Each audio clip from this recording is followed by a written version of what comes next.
Hello, this is Unexplained America, and I'm your host, Lisa. This week, this is a continuance of the life and crimes of Henry Lee Lucas. This is part 2. If you haven't listened to part 1 yet, just stop. Go back, listen to part 1. Now, before we get started, a little business. Thank you so much for listening. Please follow, like, leave a comment. You can find me on all the social medias. You go to unexplainedamerica.com, but definitely find me on Facebook, TikTok, Instagram, everywhere you can find me. And feel free to message if you have any content requests. Anything and everything that you do helps out the podcast.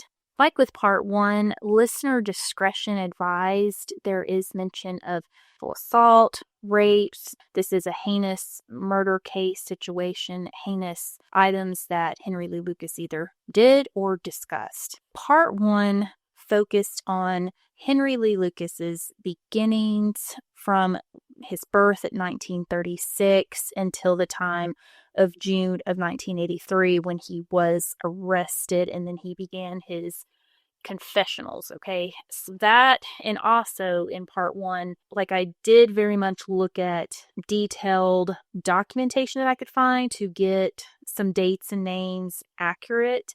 Those items were discussed from the viewpoint of Henry Lee Lucas and what he put out there in his own book telling. This episode is going to pick up from just factual information actually happened and no longer from his book, because his book pretty much ended at the time of his arrest. Like, the book was written in 1985. There wasn't much after that time frame, and the book really did not focus on anything factual as far as dates and anything like that. Yeah, so we're done with that part. We are going to be picking up, and then we'll also kind of go back a little bit to kind of weigh in on some more facts, because of course Henry Lee Lucas mentioned the Hand of Death and that crime organization that him and his and Otis were involved in. So this will kind of go back and be descriptions from other people other than Henry Lee Lucas. Okay,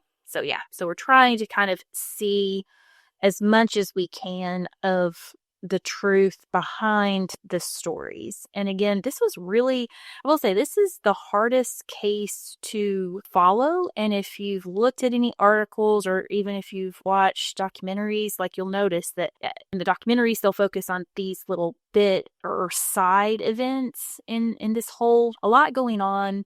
There were indictments without convictions. There were convictions overturned. And of course, Henry Lee Lucas from the beginning was confessing to all sorts of things. And then it went from up to 600 possible murder cases to people eventually thinking he maybe only committed 3 murders, technically. So we're going to try to focus on actual facts, actual events, actual dates, actual convictions in this part 2. And then at the end, so I'm going to cover to the time Henry Lee Lucas. We're going to focus on 1983 and then get all the way to the end of his life. And then at the end of that, there will be an interview session with Mr. J.R. Howard. I will let him discuss his background and his actual getting to meet Henry Lee Lucas and everything about that. So definitely listen to the end. So we're going to get started, and we're going to go back. I kind of felt this was important. In the 70s,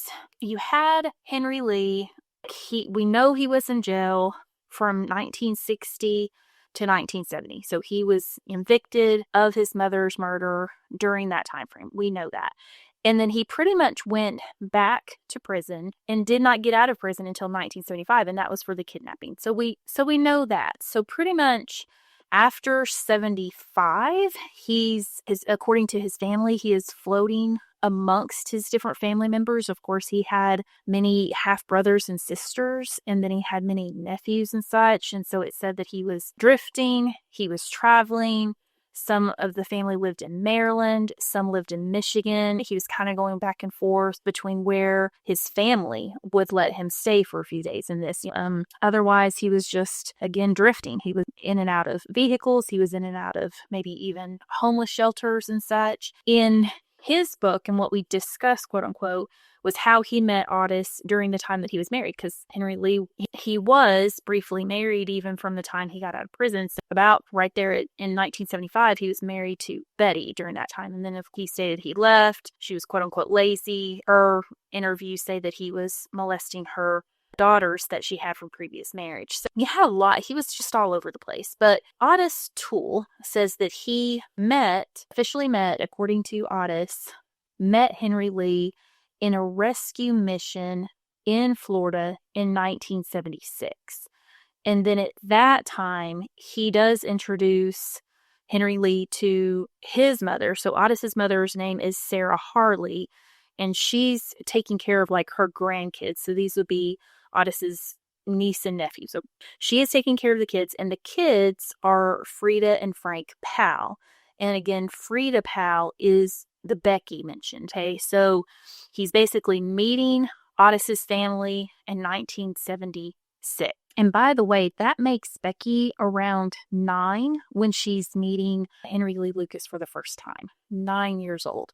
And I will say, everyone that encounters Henry Lee, they talk about him very kindly. Like his outward demeanor is very simple and quiet and kind. He's not aggressive. He doesn't curse. He's just very nice. He wants to be helpful. So Sarah immediately likes him. She does let him stay with them at different times and be around the children, of course. And he's just described always, and you'll kind of see a pattern, but he is described as being very kind. People take him as just very gentle, kind man, a very helpful man. It's very interesting to me. So he's meeting Otis's family in 1976. Okay. So to kind of help things along, Becky was 9. So he doesn't go on the road, quote unquote, with her until January of 1982. So this is the time frame where he and Becky, just the two of them, they go out on the road. By now, she's 14, 15 years old only. They go out to California, and they do meet Jack and Obera Smart. Okay, so they meet them. The Smarts allow for Henry and Becky to stay with them. They're doing work for them. So they're living with them. It's like from January until about May. And then at that time, Obera has a mother in Texas named Kate. So this is where Kate Rich comes in. Kate is like 80 years old. She is living out in Texas on her own. She's elderly. Obera's like, Henry and Becky are super helpful for us. We're going to send them to Texas to live on Kate's farm area, ranch that she's got, her acreage, and just help her. So they go. Becky and Henry are now in Texas with Kate. So Kate's farm, she does live in Montague County, Texas. I'm probably saying that wrong. I think it sounds like people are saying Montague. I can't really tell based on the Texas way to pronounce it, how they're pronouncing it. I'll be honest.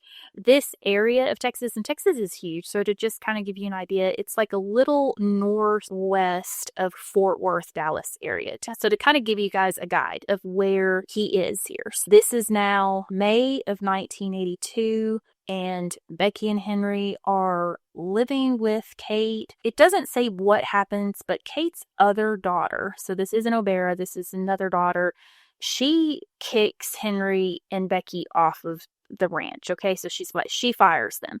Kate liked Henry. She still liked Henry even after this. Like she was still, there were comments and interviews later that talked about how she still liked him, wanted to go fishing. She still liked him, but something about what was going on, I guess her other daughter had probably some intuition there and was like, these people have to go. So this is basically May of 1982. And now this brings us to the Moores. Henry, we had talked about the pastor that took him in Texas. So in interviewed after the fact, Reuben Moore and his wife, Faye, they discuss Reuben first picked up Henry and Becky and they were hitchhiking. They had no car, they had no money, they had been kicked off of Kate's farm there. So, and this is May 1982. It's a warm summer day, and he sees them. He sees Becky is a very young girl. She says that she introduces herself as Frida, but says she goes by Becky, and that her and Henry Lee were married.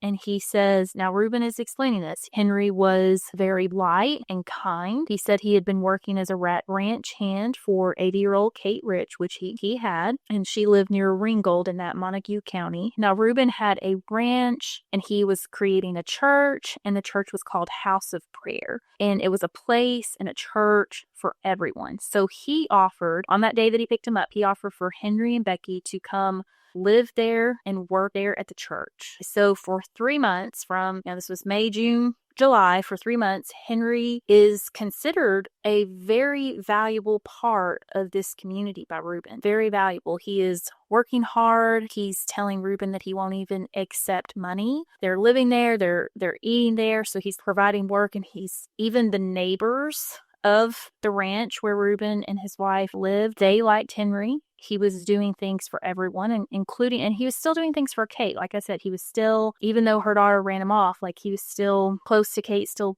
doing things and being nice for Kate. Eventually, Henry is given an old Ford by some grateful people in the community that he had done some work for. Okay, so he finally has a car. Reuben did think it was very odd that Henry and Becky were together, because they could tell, they didn't know how young she was, but they could tell she was young. And Henry is 46 or so at this time. So that seemed very odd. And any time that Henry was asked questions about their past, he would evade any questions about the past, like want to talk about it. In August of 1982, Henry and Becky come to Reuben and say that they were going to go to Florida to visit family. They were going to go back to Florida where she's from. Reuben said he dropped the two of them off at a truck stop and gave Henry $125 and said good luck. And this was August 20th. Next day, Henry comes back to the church, and Henry is crying. He's saying Becky ran off with a truck driver, and as soon as he could, he was going to go look for her. He continues to work there at the church.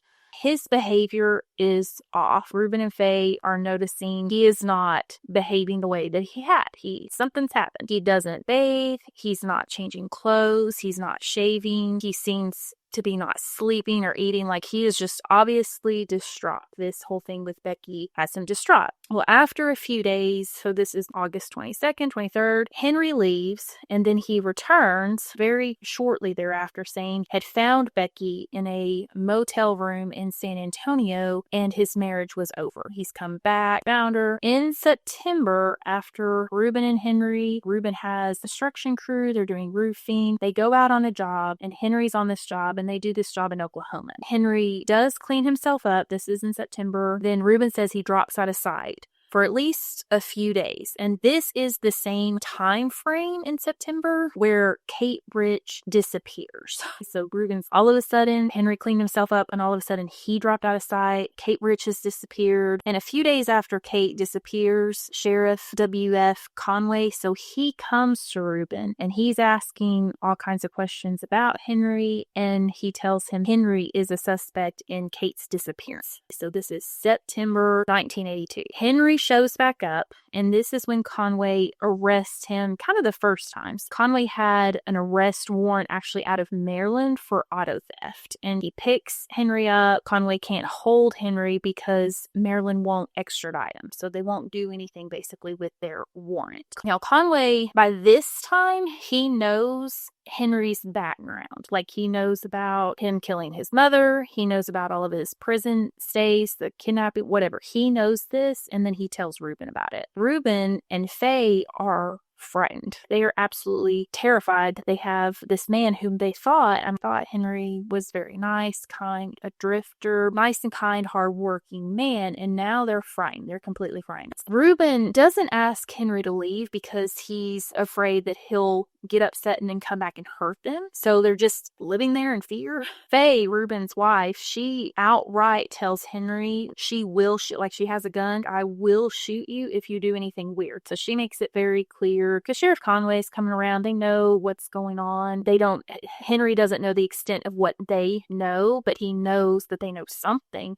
And so she makes it very clear that she's not going to take any crap off of him because evidently he was giving her weird looks, and yeah, she's frightened. It's natural. Conway is keeping an eye on Henry. Obviously, he's looking at any way possible during this time to arrest Henry because he thinks he very much did something to Kate. Finally, Faye tells Conway about this .22 pistol that Lucas had from the beginning that was hidden in his apartment there. And Conway finds this out and he said, this is all I needed to arrest him. And he can fully arrest. And this is by June, guys. Henry's living there. They're afraid. This goes on from like October 82 to June 1983. So Henry does tell Reuben once Henry is arrested by Conway, he kind of tells Reuben is still coming to see him. I gave you this quote unquote, I gave you every possible clue. I don't know why you never caught on. And he said, I'm sorry it all happened on your place. Reuben had said about the whole situation with Henry, he fooled a lot of people. He was always busy helping people. It threw the judgment.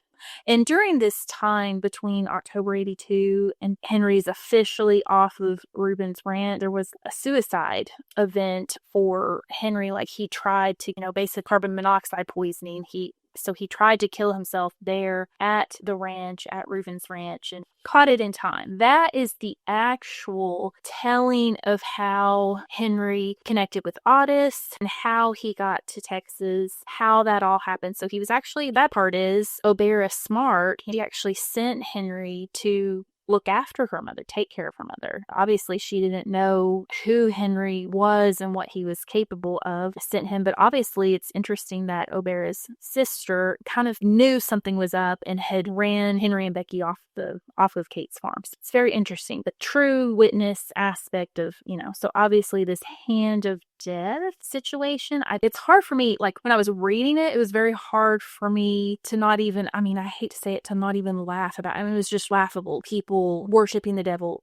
I understand that is real. And then obviously it is very true about organized crime. But just the laughable part was thinking these people sought after Henry Lee Lucas to be a part of that.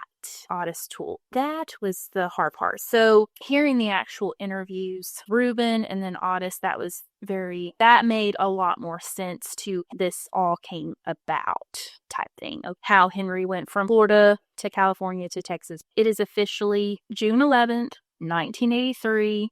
Sheriff Conway, who kind of knew Henry was responsible for Kate's death from the beginning, had thought it from September of 82. So he has arrested Henry. He is in jail. By June 16th, Henry does send a note to the sheriff confessing to killing Kate for her murder in September of 1982. And this is from him in his letter. And this is quote unquote, I have tried to get help so long and no one will help. I have killed for the past 10 years and no one will believe it. This is what Henry wrote to the sheriff. Henry states that he stabbed Kate Rich. He stuffed her body in a culvert. He then went back and carried some of her body parts and burned them in the stove in his apartment at the House of Prayer. He also, in these confessions, goes on to confessing to killing Becky, and he leads police to a field in Denton County where her scattered bones were. So the police go, they investigate what Henry has told them. They find bones, human bones, in the wood-burning stove at the apartment that he kept at the moors. They likewise find the body of Becky in a field in Denton County near Interstate 35 East, where Henry said it would be. So he led them straight to these body parts, and they do find them. So they officially charge Henry on June 16th. So right away, they officially charged Henry June 16th, 1983 for the stabbing death of Kate Rich. The date of her murder, they state as September 16th of 1982, as that was the last date that she was seen alive by anyone. Police know, because Henry, from part one, there and really the book, there were almost zero dates or accurate location or dates in his book. Again, it was very difficult to kind of follow. They're stating that Kate was killed September 16th, 1982. Now, the police also note Henry and Becky lived with Kate, like we mentioned, in May of 1982 before being asked to leave, and that Kate's house was burned down October 17th of 1982. That's almost 1 month after her death. She disappears, then her house is burned to the ground, and this really infused in Sheriff Conway that Henry was responsible. Not only is this woman gone, but now someone's burned her house down. This is where we're at. By the end of the month of June in 1983, so by that time, Henry has been indicted for Kate's murder. His bail was originally put at $100,000, and then upon his arraignment hearing, he professes to having killed the 100 women or more and wanting to help the police. He's laughing about bail. He's laughing about a lot of things. He's just dismissing everything. And the judge at that point in June, he does increase Henry's bail up to $1 million. Like $100,000 at that time was pretty standard for a murder case. Once the judge has all the information, he's like, no, this guy's not getting out under any circumstances. And Henry just laughs. And then the judge, they are getting him evaluated. The judge pretty much decides that Henry is capable of standing trial. So the first indictment is Kate. So they set that trial out originally for October. So this is June 83. The trial for that's going to be October 83. They do appoint attorneys. They're doing all the things to move in that direction. He is saying that he has killed all these women. And so naturally, police across the state and then across the country are talking to him. People are already not believing Henry. Okay, it's just too much. There comes like 120 phone calls coming into Montague County, 16 different states trying to see if Henry's their murderer on their cases, and they're pretty much dismissed. So these cases are pretty much dismissed. Now in Texas, immediately you have, and again, this is just June of 83. So you have Kate Rich indictment. You have the indictment of Becky, which is for Denton County. Now you have a Williamson County, and these are all pretty close by Montague County, like within the realm, not very far from each other. Now, Williamson County, we'll get into this. This is where of Sheriff Jim Boutwell comes about. A little side note to Jim, he is highly respected. He is very popular. So Sheriff Boutwell was actually involved in the 1966 University of Texas tower shooting. So he was much younger then. He was flying. He was trying to figure out like where this shooter was and tell them and try to, take him out. And the shooter was actually shooting at the airplane that Sheriff Boutwell was in. Again, highly regarded, very respected. Okay. He has a case in his county. And so he gets with Henry and talks about this case. And basically it was an unidentified young female. All that they were calling her was Orange Socks. So she was dumped in a culvert off of I-35 like October 31st of 1979. So Henry, he confesses to that murder. So he is indicted on that murder. And then there is another murder out of Hale County, and he is indicted for that. And it is an unidentified Jane Doe. She was evidently a hitchhiker, according to what Henry said, but her body was found February 16th of 1982, and then she was decapitated. So her body was found in plain view. Her head was found in Scottsdale, Arizona, or near. He has confessed to all of these murders. So there's 4. Right away, right off the bat, you have that indictment. Now, a little side note to that indictment on the decapitated woman, and again, when he's confessing, he is going into some graphic details. He's discussing how he raped the woman even when she was dead. Like, he is being very detailed, very gruesome about these instances. Okay, little side note, even to this day, that woman is not identified, or they haven't released her name, and they did drop, quote unquote, those charges. So he will be indicted for many things, but actual charges, actual proceedings will not move forward except on a few cases. They figured out he did not do it. They had evidence that was to the contrary. But he, at this time in 1983, he's saying, I did it. And he's giving details. And he's like, yep, I killed this woman. I decapitated her. He's talking about all these horrible things. The same with the orange socks, the unidentified, in Williamson County. So you've got 4 indictments. You have Henry is in jail. He is talking to all kinds of police from across the country, and all of these things, most of these things will not pan out. They will not move forward. Even within that month, they're naysayers. They're like, this is kind of unbelievable. Like, people in Texas are like, I don't think so. Like, this just doesn't sound right. You know, you definitely have these 2 bodies, Kate and Becky. That seems very certain. He's giving details on these others. So these law enforcement, you know, they're just trying to close these cases. They're trying to get resolution for the families. And obviously, they're in their minds, they're thinking, well, he killed Kate, he killed Becky, a woman he loves, and he killed his mother. So who would this man not kill? Like, what would this man not do? Most of the states that talk to him, they're pretty much figuring out right away, okay, yeah, you didn't do this. A lot of those cases, obviously, they're not moving forward. Indicted for Kate, he is indicted for Becky. These cases are going to move forward. And I will say this. So Henry was not necessarily wanting to have a defense. He really didn't have a defense. He was confessing. He wasn't trying to do anything different. He wasn't trying to, quote unquote, save himself.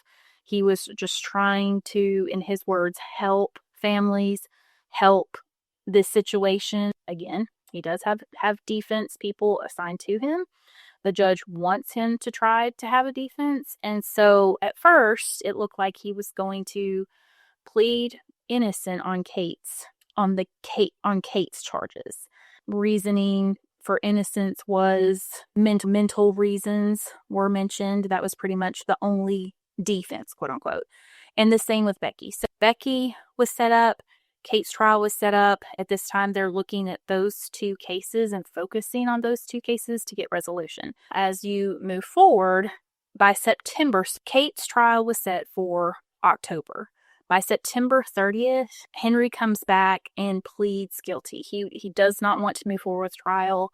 He does not want to do that. He receives a 75-year sentence for Kate's murder. So he pleads guilty, receives 75-year sentence. Now, I will say this, and I don't understand all this. I'm sure the laws change a lot, but at that time, even like a 60-year plus sentence was basically like a life sentence, quote unquote.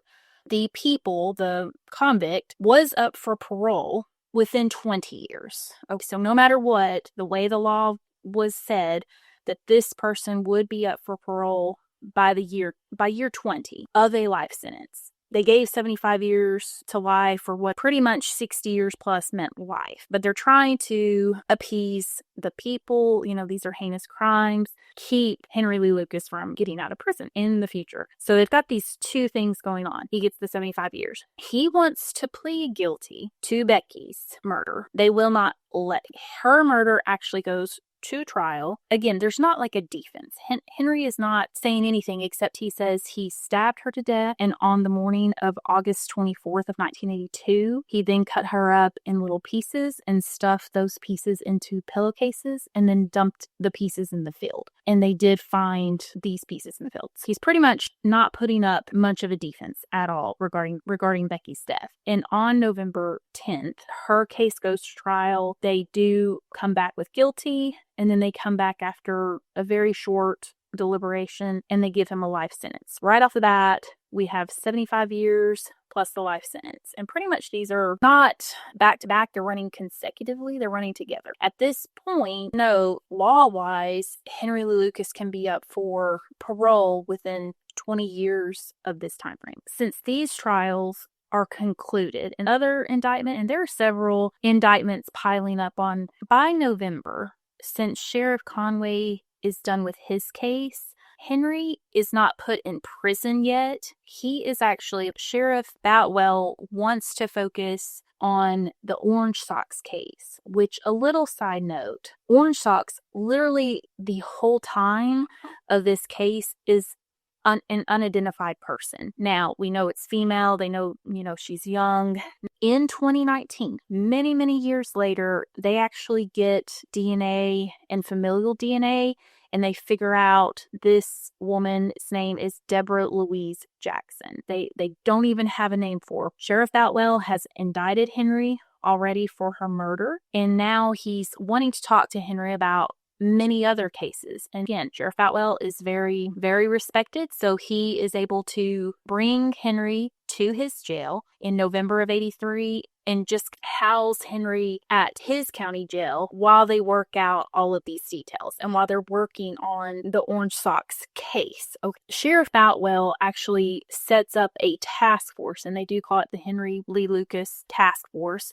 Sheriff Boutwell forms a relationship with Henry. They have a working relationship. They get along very well. Is giving Henry cigarettes. We've discussed Henry's smoking habit. He smokes 3 packs a day. They're the Pall Mall brand. Sheriff is giving Henry his favorite foods. He's making sure Henry's comfortable. Sheriff Boutwell sincerely wants Henry to talk about all these cases. He wants to help the families. So they're collaborating. November on, this is 1983, he's spending time with him. There are numerous people working in this task force. There are numerous people coming from, again, all over the country to talk to Henry, the different cases. So a lot is going on. During this time, the numbers went from like 100 in June. Now it's getting up to 360. Now, another thing that's going on, Henry is discussing Otis Toole. Otis, at this time, he is in jail in Florida for, and what turns into a murder case, but originally was arson. So he is in jail in Florida. And at first he hears, this is national news. This is all over the place. These confessions,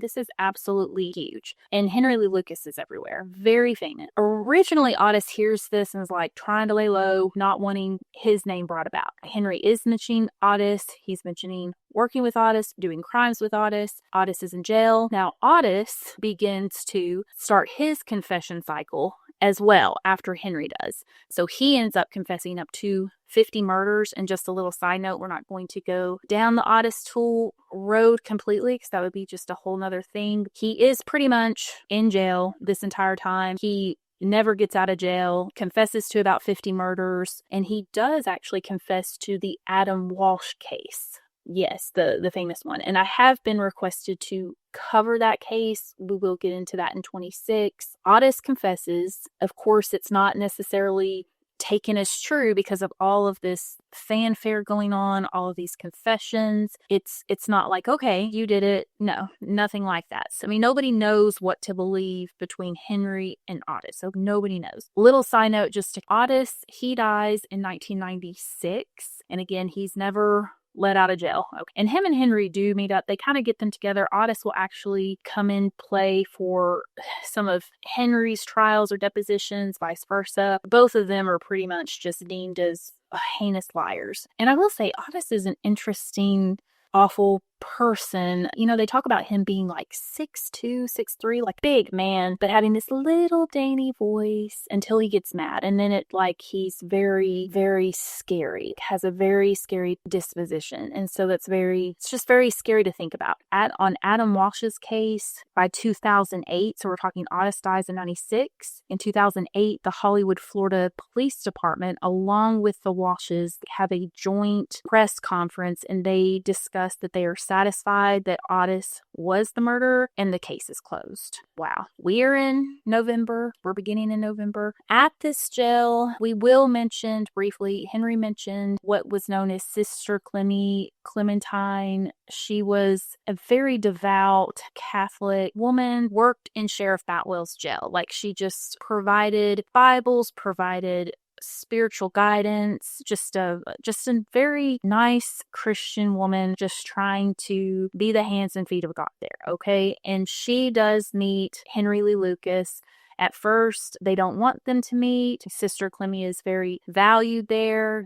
People are worried about her. Even the prisoners, like the prisoners value her. She does meet Henry, just like with Sheriff Boutwell. She forms a relationship with him that will go on to the end of his life. And she is instrumental in his Hand of Death book being written. She just wants him to tell the truth. She urges him to tell the truth about things, about his crimes and such. So she comes from a very pure situation and dealing with a very impure, of course, person and a very unstable person. But she is actually one of the only ones that sticks with Henry throughout the rest of his life. Because obviously this confession period is just very short. Hear about it, you think, okay, well, it's just an ongoing thing. His lying is an ongoing thing, but his confession period is very short. It starts from the time he's arrested. It ends pretty shortly there. Now, Sheriff Boutwell, he is working with Henry. There are tons of people that are coming to talk to him and during this time. And I do feel like definitely mention Hugh Ainsworth. He is a writer. He has done it all. He's been in crime writing. He is a journalist. He has actually had conversations and interviews with Ted Bundy. And so he lived in Texas. So he was living in Texas. Hugh wanted to meet and document and interview Henry. And Sheriff Boutwell does allow Hugh to come in. He comes in with a Japanese film crew. They talk to Henry, and Hugh realizes very quickly this is all kind of show. Allegedly to Hugh, Henry is saying one thing to the sheriff and then one thing to, he's basically saying, I didn't really do that. I'm just trying to help the sheriff. I'm just trying to clear these cases for the sheriff. He's just trying to make them happy. Henry is coming off very congenial always. He's always polite. He's always nice. Sheriff Boutwell loves him. Sister Clemmy loves him. All the people that met Otis, his family, loved him and trusted him. He went through bouts of being trusted and loved. He was trusted by Reuben, and then things happened to break that trust. Eventually the trust is broken, but this man is very congenial. He's very kind. He's easy, quote, on going. So these people are just getting wrapped up in this kindness, whether it's you have that. I will say a side note on Hugh. Hugh will go on in 1985 to release a huge article about Henry. Pretty much makes it clear that he's a liar. This article will be very damaging to police. It'll be very damaging to Sheriff Boutwell, the task force. Really, by this time, there's already a lot of cracks in the armor, okay? This confession period was seriously very short. He does come out. I thought it was interesting, Hugh never appears to win a Nobel Prize for his pieces of journalism, but he was nominated, and he was nominated from the piece about Henry, and he was even a finalist numerous times for the Nobel Prize, but he never won the Nobel Prize from what I could see. So that's a little side note, but he was involved with him. But Sheriff Boutwell is very much honing in on his case, the Orange Socks case. And I will say, additionally, on top of, it's kind of hard to keep up with because tons of charges are being filed, indictments are being filed that pretty much don't go anywhere. By 1984, there are 17 indictments filed on Henry, but just to give you kind of an idea, there are only 4 that actually turn into convictions. Okay, so out of that 17, 4 are convictions in that time frame.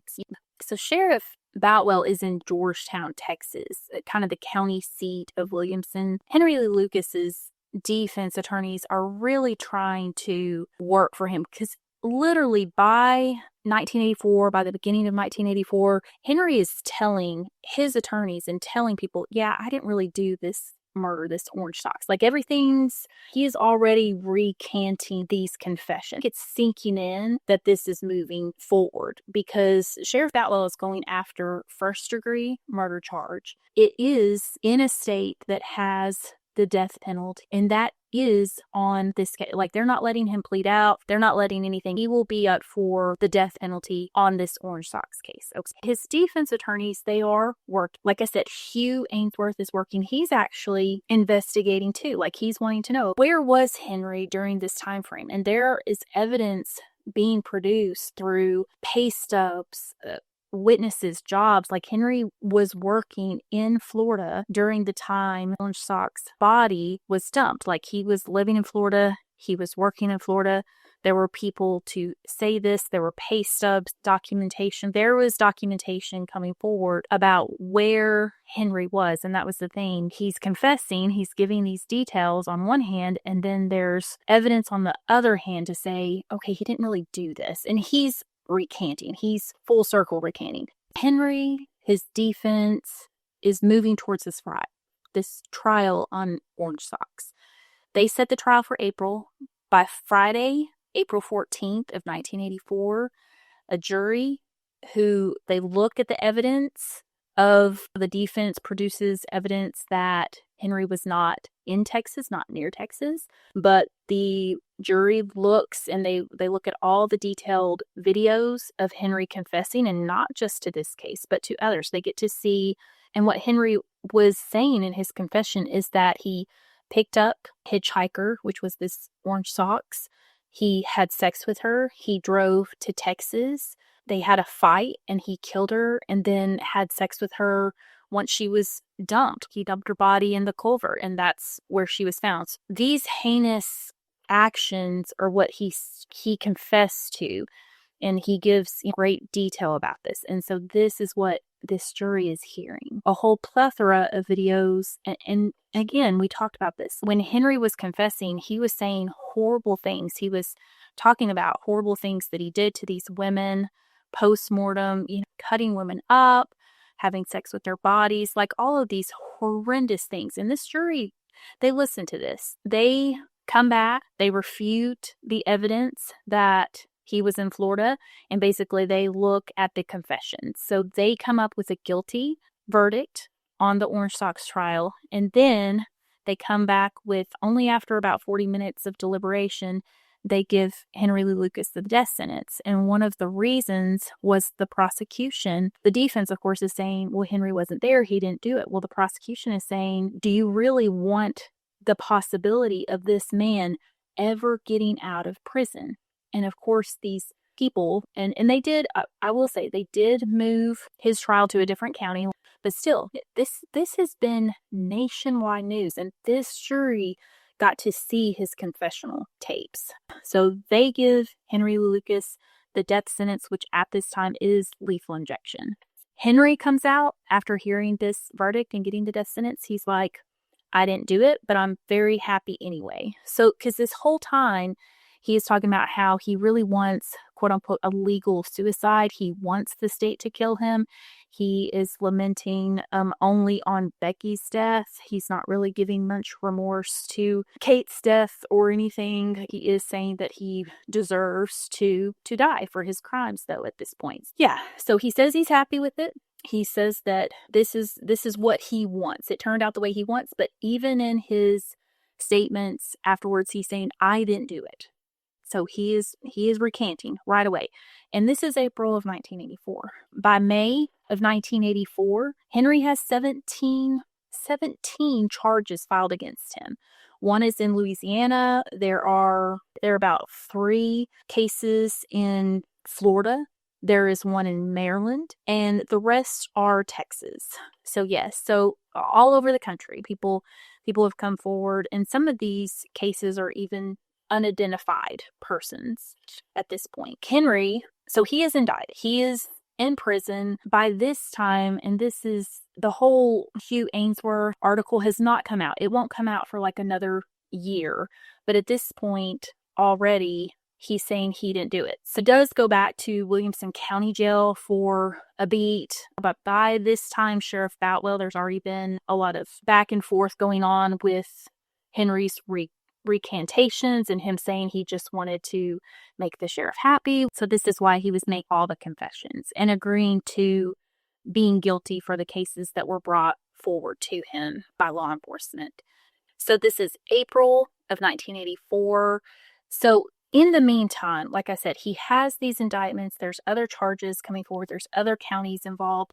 So he is simultaneously being carted around to different counties. So Henry faced charges on a Linda Jane Phillips files. Linda's body was discovered in August of 1970. She had been stabbed 26 times. She was an elementary school teacher. She was only 26 years old. He confessed to her murder. Her murder was brought to him. He confessed. He goes on trial, and basically he states in his confessions that he just wanted sex, like she had had a car broken down on the side of the road and he had come upon her, sexually assaulted her, and killed her. He pleads guilty to, he's already got several sentences, but now this death sentence. So he pleads guilty to her case Thursday, May 24th of 1984, and he's given another life sentence. So after Linda Phillips' case, this was May.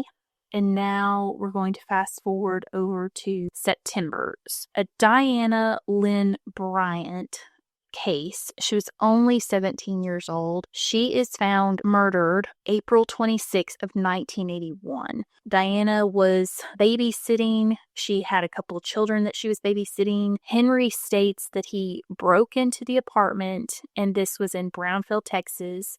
He strangles her utilizing a vacuum cord. The police literally find her body, like the mom comes home, finds the children were asleep in the adjacent room. And Diana's, after Henry confesses in 83 to this death, Diana's father is satisfied with this confession. And so the police move forward. And in September of 1984, Henry pleads guilty and receives a 75-year prison sentence for her death. Now, simultaneously, so I'll just say Henry is busy. He is all over the country due to his confessions and such. I mean, he is traveling all over the country to different states, to different court proceedings.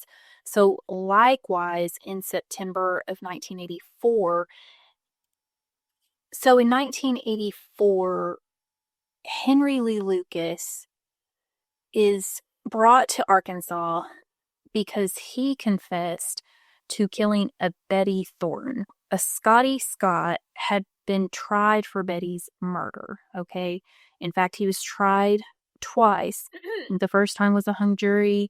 The second time he was convicted. And so by this time in September of 84, you have Henry that came forward. He said that he shot Betty. And this was at a service state, like a Magic Mart in Little Rock, that this happened. There were inconsistencies. However, this, was enough information for the judge to overthrow the conviction. And so a third trial is deemed, Scotty will get a new trial because of this evidence. Now, this is just to give you an idea. This is September 84. Henry comes in, he confesses, they take him out. So Henry comes in and goes away. To let you guys know on the side that this situation, evidently Scotty had always said that he was innocent. He had always proclaimed his innocence. Well, he's given a new trial in 84. He actually, just because of his own illnesses in different stays, he doesn't go to trial for the third time until 1989. And by this time, he is very sick. He has a bone marrow disease situation, and he's very sick. And he's very young. He is acquitted. So he is deemed innocent in the third trial. Yes. Really, as far as I can see, Betty's case is just still unsolved because Henry Lee didn't stand trial for it. They didn't prosecute him or anything. And then this is years later now, and by this time, definitely people do not believe anything Henry Lee Lucas has said, especially by 89. there is an article that I found that it discusses that Scotty states he knows who did it, but he was rightly acquitted. So anyway, he ends up passing away by 91. He has passed away. So he spent all that time fighting for his freedom, and then he was this horrible bone disease, and then the horribleness of really nobody standing trial or, no justice for the Thornton families. That is a little side note in what Henry Lee Lucas is up to. So it's like he's all over the place. He's all over the country, going everywhere. His confession, even on this case and other cases, just do not add up. It's like there's like a little twinge of something, and that's it. And then the rest of it is just chaos. And then he's causing chaos. And in this case, it worked for Scotty Scott, but unfortunately, there was no justice for Betty Thornton. Terrible on all accounts. Now, so that's September. That's what he's up to in September. So yes, so in October of 1984, Henry does plead guilty on a murder case. So there is a young woman who is found in Montgomery County, Texas. She has been sexually assaulted. She is strangled. They find her body. They don't know who it is. And then Henry comes along and he says that he did it. Okay, so he pleads guilty again, October 84. He gets another life sentence, which is nothing to him. He has several by this time. This is 84. Now in 1986, the FBI actually are able to match her fingerprints and find out who she is. So her name is Laura Marie Purchase, and she's actually from Michigan. Okay, so she was from Michigan, and she was just a very young girl. Now, fast forward a long time. So Henry is convicted. He is sentenced. In 2008, DNA actually rules out Henry as the killer. So after Henry is ruled out, the case is reopened, and they do have enough DNA to figure out and find a culprit, which is a Thomas Darnell. And by this time, this is 2021, and Thomas is arrested and charged with Laura's murder. Okay, so yes, this is so crazy, guys. This whole thing, it's just a very sad deal all the way around. What Henry did was just, it's like the actual heinous activities that he did were bad enough, and then proclaiming, taking that he took part in these crimes that he didn't was just, it's just absolutely horrendous on top of being horrendous. This didn't help anybody by any means. So at the same time in October of 84 that Henry was pleading guilty on Laura's case, which he didn't even know it was Laura's case at that time, he is also pleading guilty on a different case. Now, this is a Laura Donez. She is 16 years old. She disappeared April 16th of 83. She evidently skipped school. Now, she is found in Montgomery County. She had been strangled. She had been raped, beaten. Her body was burned, and they found her body kind of off this logging road. Now, Henry confesses and allegedly leads the police to where her body had been found. And he pleads guilty October 19th of 84 and gets another life sentence in January. So fast forward, this was October. In January of 85, Henry is in West Virginia.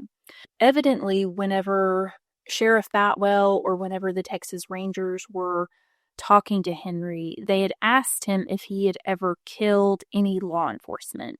And he had said yes, that he had actually killed a law enforcement, maybe in Kansas it was, and then in West Virginia area or Maryland. So he said he really didn't know. They're trying to track, now this, he says this in 83, so then they're trying to track down this person. Well, there is a patrolman. So there was a patrolman, Clemmy Curtis, who was out on patrol, and in August of 76, he is found in Huntington, West Virginia. He is found outside his patrol car. He has been handcuffed with his own handcuffs. He's been shot with his own gun, and they're investigating. They can't figure out what happened to him. And ultimately, in 76, they rule his death as a suicide. Like, they couldn't see that it was someone else, quote unquote. Fast forward to 1983.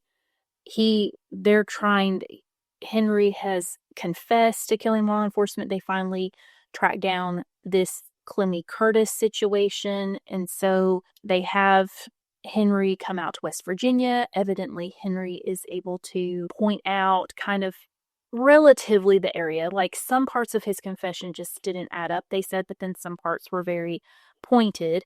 And then evidently this family had been fighting the ruling, like Clemmy's family weren't getting any of his benefits or anything like that. So they were fighting it. They didn't believe that he had committed suicide. By January of 85, this is all tied up because Henry pleads guilty and states that Otis and him killed this patrolman. Yes. So he gets a life sentence in West Virginia for this incident. Okay. So this is done in January of 85. Now, also, again, very busy man here. Also, at the same time in January of 85, there is another conviction. So Henry, he pleads guilty on the death of a Lily Dartry. So she was 18. She was found in 77. It was November of 77 that she is found.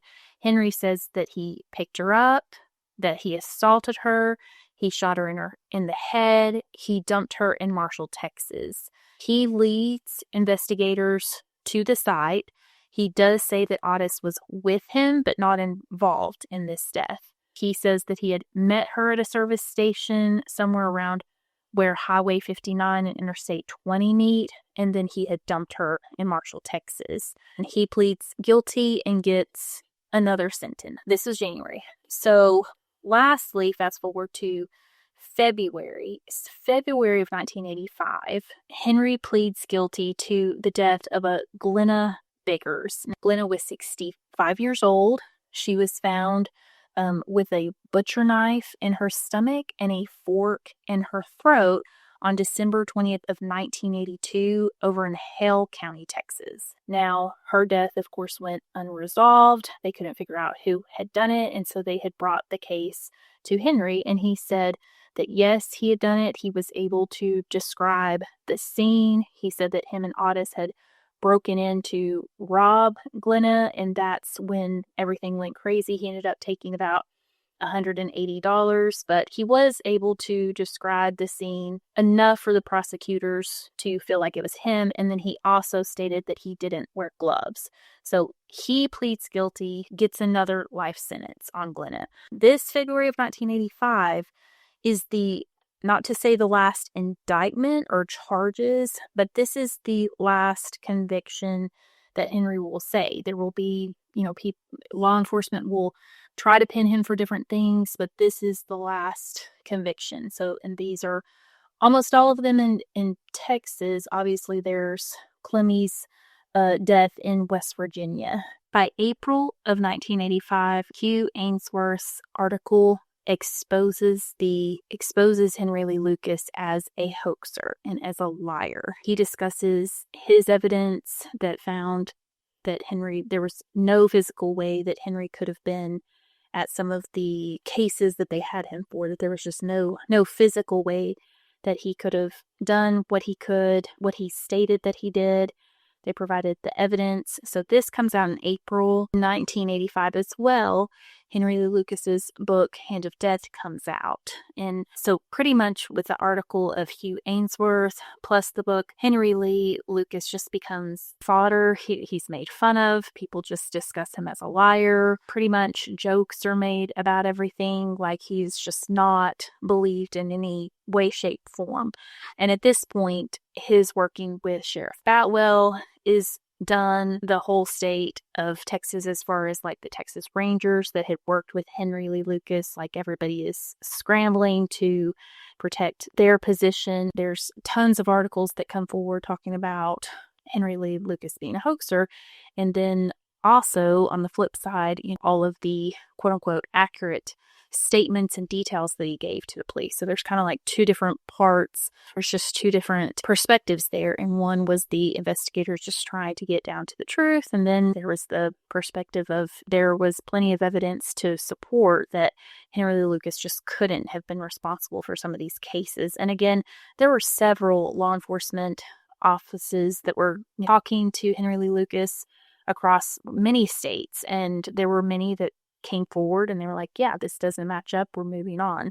I mean, at that time, you may not have had the DNA technology that we have today. And of course, now we have just the digital footprints of everyone. They did have fingerprints. They had different ways of solving the crimes other than confessions. Just a confession in the 80s were other means of evidence to convict. But in these cases, his confessions were at times pointed for juries, especially in the Orange Socks case, which I'll call the Georgetown case. So it's 1985.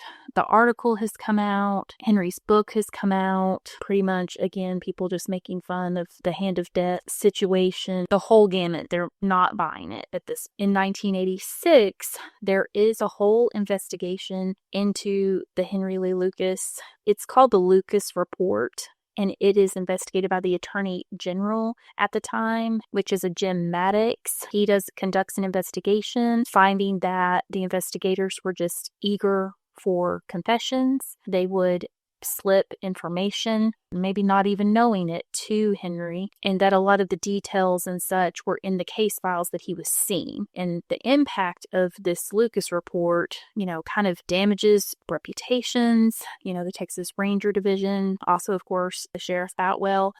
But it also evaluates and is able to reevaluate the police investigation techniques, increase awareness of false confessions across the board. So good definitely comes from this Lucas report and trying to figure out, okay, what prompted this situation. It is looked into, and from there on out, confessions are kind of treated the way they should be treated, and it should be part of maybe an investigative sequence and not necessarily gotta look for the evidence behind it. Now, Henry Lee Lucas, after this, he had pretty much been floating around the country, going here, going there, being flown different places. Of course, tons of investigators wanting to talk to him. After all of this, he is put in prison. He goes to prison.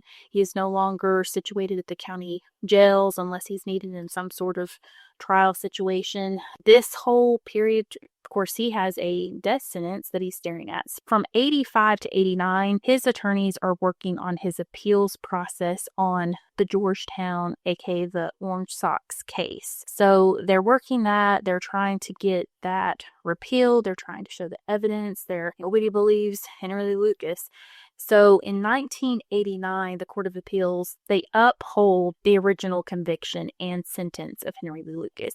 So 1989, he is still very much sentenced to death by lethal injection.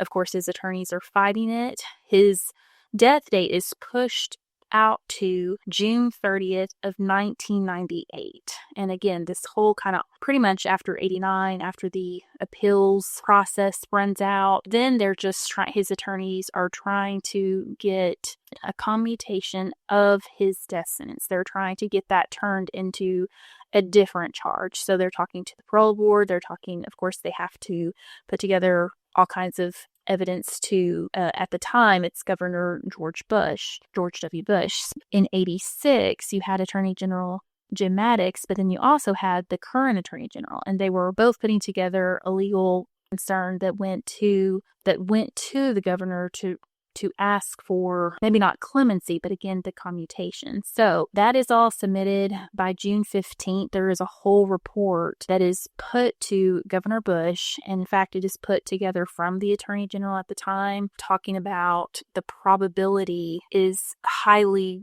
improbable that Henry Lee Lucas actually committed that crime. In this situation, if he is truly innocent of this, are they going to put him to death? So this is a big hot button situation. You have a lot of families out there that are still feeling like Henry Lee Lucas killed their loved ones. They're upset. You have, of course, people on the other side that are upset, period, against the death penalty, period, that are fighting for this commutation. So yes, so this goes down like it always does, it seems like, to the wire. So on June 26, 1998, 4 days before Henry Lee Lucas is facing his execution, then Governor George W. Bush does give commutation of the death sentence to a life imprisonment. He, knowing the situation with the 20-year probation situation, with the sentences that he already has, he states that this is a life imprisonment and it starts at that point. So it's not going to go back to the beginning point. Does that make sense? So basically it would start at that point. And then also Henry Lee Lucas was still facing a life imprisonment out of West Virginia that had no possibility of parole for killing Clemmy Curtis. Governor Bush had never given any type of clemency on anything, but he did state this: I take every death penalty case seriously and review each case carefully. The first question I ask in every case is whether there is any doubt about the individual's guilt or innocence. This is the first case since I have been the governor when the answer to that question was yes. The jury in this case had the opportunity to review much of the evidence which has been used to cast doubt on whether Henry Lee Lucas committed the crime for which he was sentenced to die. I am reluctant to second-guess a verdict of a jury in the courts. However, the clemency process is intended as a fail-safe for unusual or exceptional circumstances. In this case, at the time it made the decision, the jury did not know and could not have known that Henry Lee Lucas had a pattern of lying and confessing to crimes that evidence later proved he did not commit. His confession, now recanted, was the only evidence which linked him to this crime. Today's knowledge about his pattern of lies raises doubt. He does go on to state Henry Lee Lucas is unquestionably guilty of other despicable acts. Like, there's no question about that. But in this case, he sees the fact that he is more than likely innocent. So, and he does state that he will spend the rest of his life in prison. This 1998, really, after this time, so Henry Lee Lucas is no longer facing the death penalty. However, shortly thereafter, on March 12, 2001, around 11 p.m., Lucas had been complaining of chest pains, and he was found dead in his cell, and he died from congestive heart failure, and he was 64 years old. He is buried, and Sister Clemmy is one of the, again, very few people that are at his funeral. And she does state she hopes that laws will be passed that just because somebody signs confessions under duress, that there will have to be more proof that they really committed the murder. And she also goes on to say, I also hope that the death penalty will be lifted. There are some innocent victims on death row. So he is buried on a Thursday, March 15th. I will say this case is very interesting. It did give me certain vibes of other cases, other quote-unquote serial killers at times.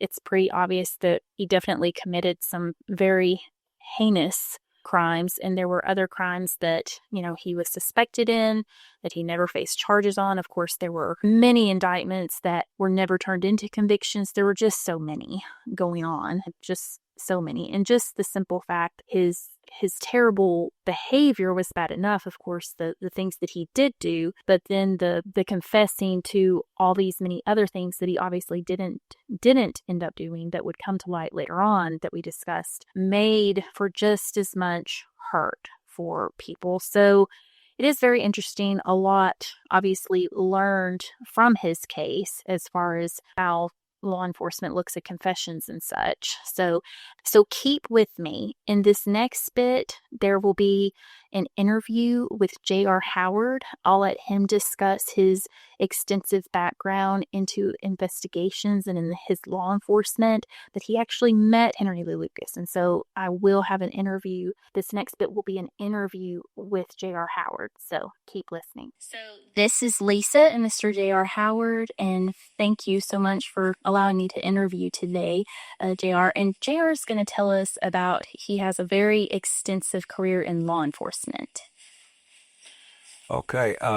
I graduated from the U of A in Fayetteville in 69. I taught school 69-70 school term. And I got acquainted with an Arkansas State Trooper while I was teaching school. And of course, that solidified things for me. And I went to work with the state police in 1971 and assigned to Highway Patrol Division in Fort Smith.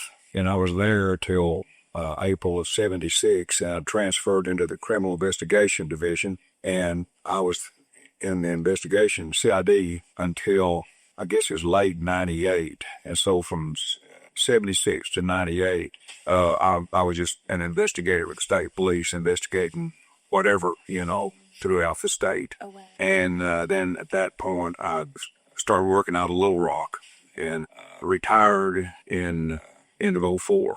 Okay. And then toward the tail end of that career, I went over and ran the Bay Crime Lab from 04 to 07. Then I was appointed U.S. Marshal for the Eastern District of Arkansas, and I was there from 07 to 10. And then I was off a year. I came back to the state police in 2011 and 2012.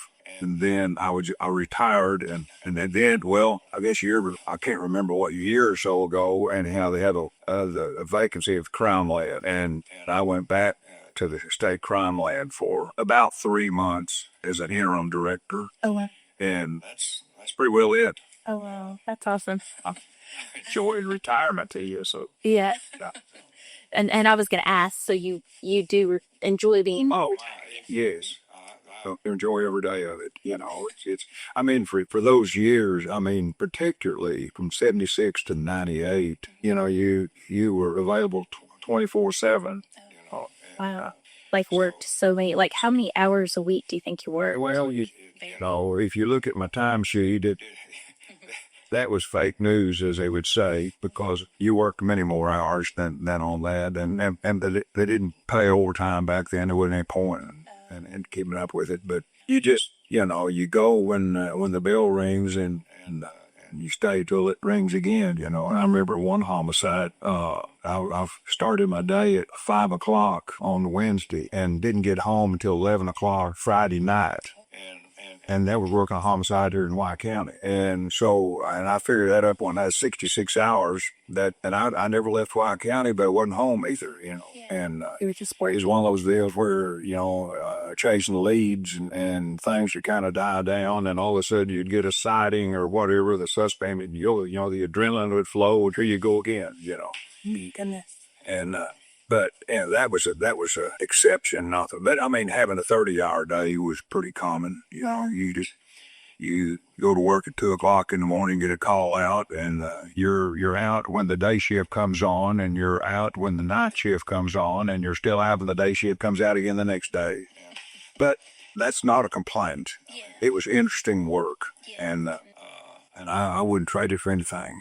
But even though you're kind of tied down in another sense of words, you had a lot of freedom, and much more freedom than you did in the Highway Patrol Division, where you had kind of set hours. Yeah. But you could arrange your schedule. I mean, if my kids had a ball game in Harrisburg, well, I probably had something going on in Jonesboro, and I'd go work over there and come back through and go to the ball game at night. So it was I enjoyed it, and it was a good career. And So being the state police, like, I guess in my mind, well, what kind of cases would they call you on? Anything. It could be, obviously homicides, murders, robberies, burglaries, any kind of, generally it was felony crime. Okay.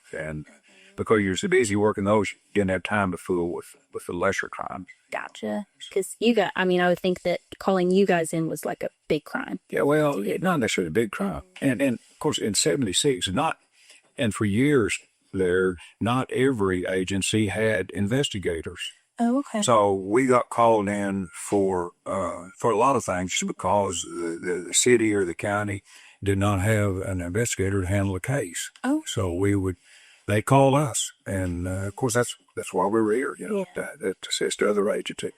Well, I'm going to ask you specifically because, and you were kind enough to, I heard a talk that you gave at ASUBB, and you talked about Henry Lucas' connection to Arkansas or whatever.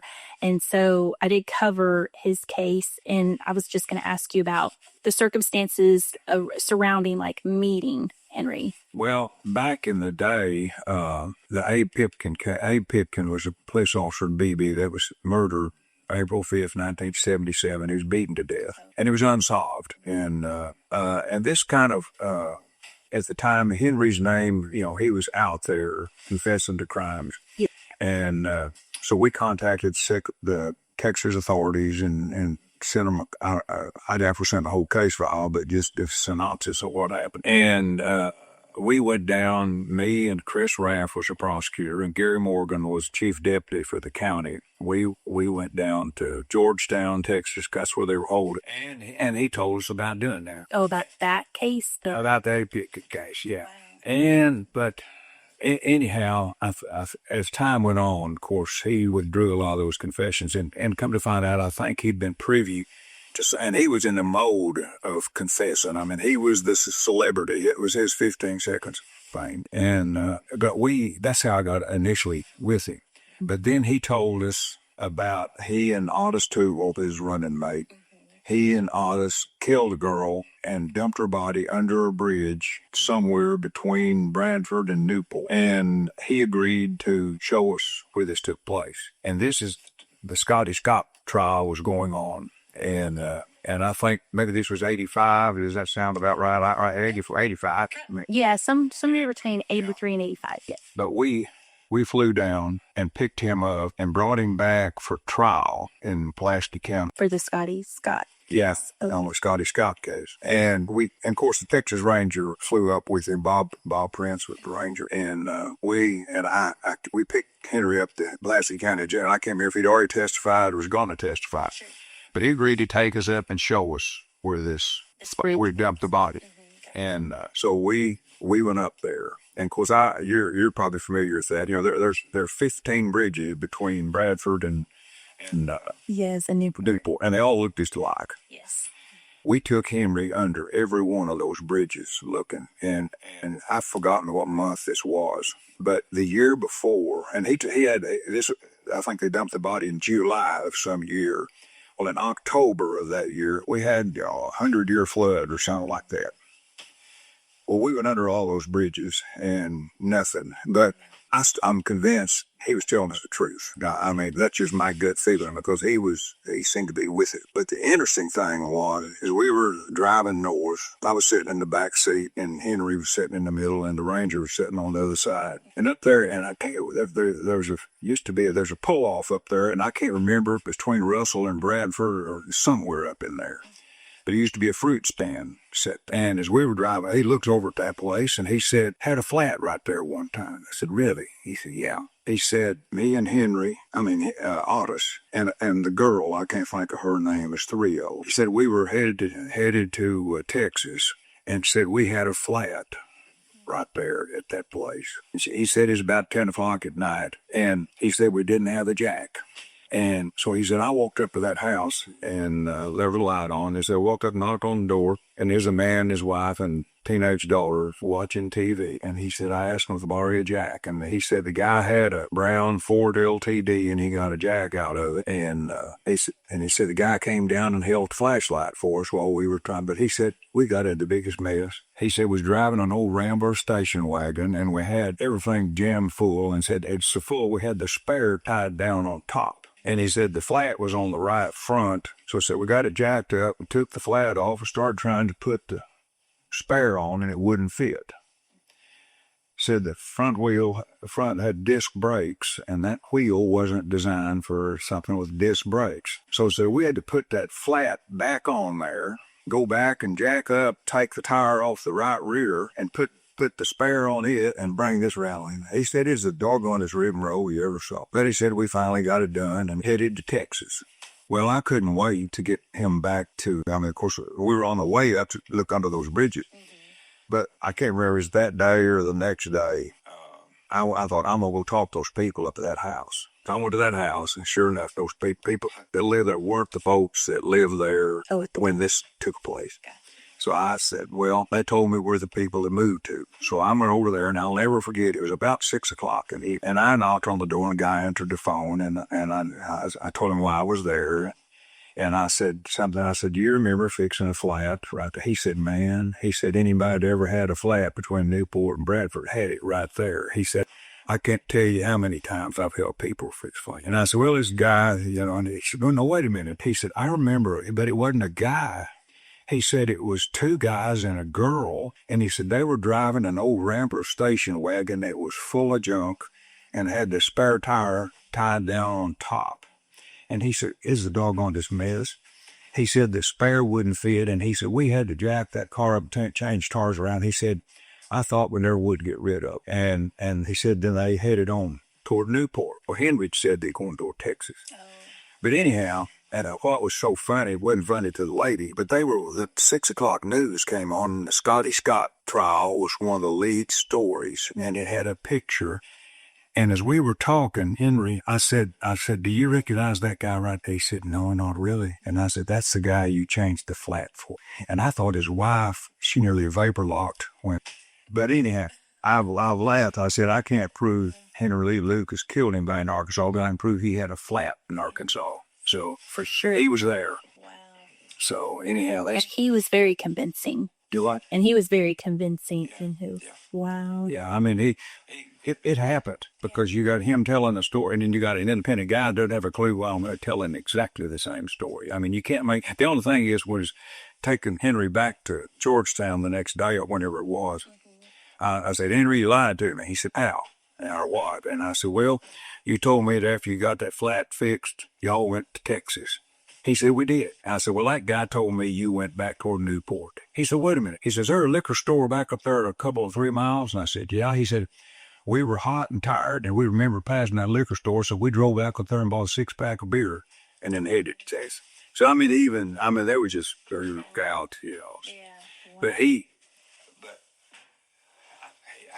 was he killed several people, but not what he, because I remember when we spent a lot of time with those Rangers down there, and I remember specifically one of them, Henry was taking them out somewhere down there to show where a body was. And they were driving, he said, there's a body right down there. They didn't have a clue. So they turned around, drove down through, and sure enough, they found. So, I mean, he did. Yeah. But he enjoyed the limelight, you know. But anyhow, there's that book. I never read the thing. It's just too dark. Yes. Very dark. That time, I mean, I spent many hours in that old thing. But, that scares me to death. But anyway, when we landed, we were thinking about weight and balance, and Henry about the size of me at the time, and I thought the Ranger, he'd go close to 200. So you got me and John and Henry and the Ranger, and so we thought. So when we pulled in, we told the guy there, I said, don't. Put so many gallons on each side because we didn't want to top the tanks off because it might be too heavy to fly. Got to, yeah. And that Ranger was probably 280 or 290. Okay, wow. And when we got back out to the airplane to leave, the fuel was dripping out of the oils. Well, they topped off the tanks, and that thing had long-range tanks on it. And I thought, oh my gosh. Well, we were kind of in a hurry. And John said, we're going to have to drain some off. And that runway, that is a 7,000 is a long runway. And I said, John, let's not drain stuff. Let's take that thing out there and just see how it feels. I said, I think it'll fly. It's probably not even a smart plane to do. And so anyhow, we did that, and it took a pretty good bit of the runway, but John left it off, and we were getting about 100 foot a minute rate of climb, and but anyhow, we went up 300 or 400 feet in the air, and that ranger leaned forward to say something to us, and of course we were on his like balance, and it wasn't an old dip, but it was. Well, we survived it. That wasn't the smartest thing we ever did, but we survived it. So was it the four of you in the plane? Yeah. Oh, wow. Henry's in the back with the ranger. Okay. Yeah. Then the two of you up front. Cool. Yeah, that gives me anxiety. Thank you. But I don't like to fly, so. Oh, I love it. Oh, really? Well, good. So you got to spend a lot of time with you. So, well, I really appreciate you talking about Henry. This was, he's yeah, everything that you said kind of backed up what you see in the fight. Well, it makes sense. It just all, he was terrible. But him muddying the waters on cases that he didn't do really stunk on top of the horrendous things he did do. Yeah. So, but anyway, terrible. And of course, in the Pipkin trial, that came up. Oh. Yeah, he come up that he confessed to take homicide. And of course, but then we had a timeline on him, and he wasn't anywhere near here when Abe Pipkin was killed. So, Yeah. So, and everybody knew he was a liar. Yeah, he was. I guess he got staring those death penalties in the face, and yeah, and if that was 2002, so he passed in 2001. So he would have even been gone by that time. But yeah, he was definitely, especially even by the time he put out this book, he was, people were laughing. He died in 2001. Yes, in 2001. So he was supposed to be executed in 98, and his sentence, Governor Bush at that time commuted his sentence right before. Okay. But yeah, he died of heart failure by 2001. I didn't realize it was that long ago. I remember when it passed away, but. Thank you all for listening to the Henry Lee Lucas case. It's heinous, just awful, and just leave a comment on what you think. And a big shout out to J.R. Howard for the interview, for his insight on his meeting with Henry Lee Lucas. That was so fascinating. So yeah, so thank you guys for being here with me. Stay tuned for next week, and please follow, comment, do all the things for me. I appreciate it. Bye.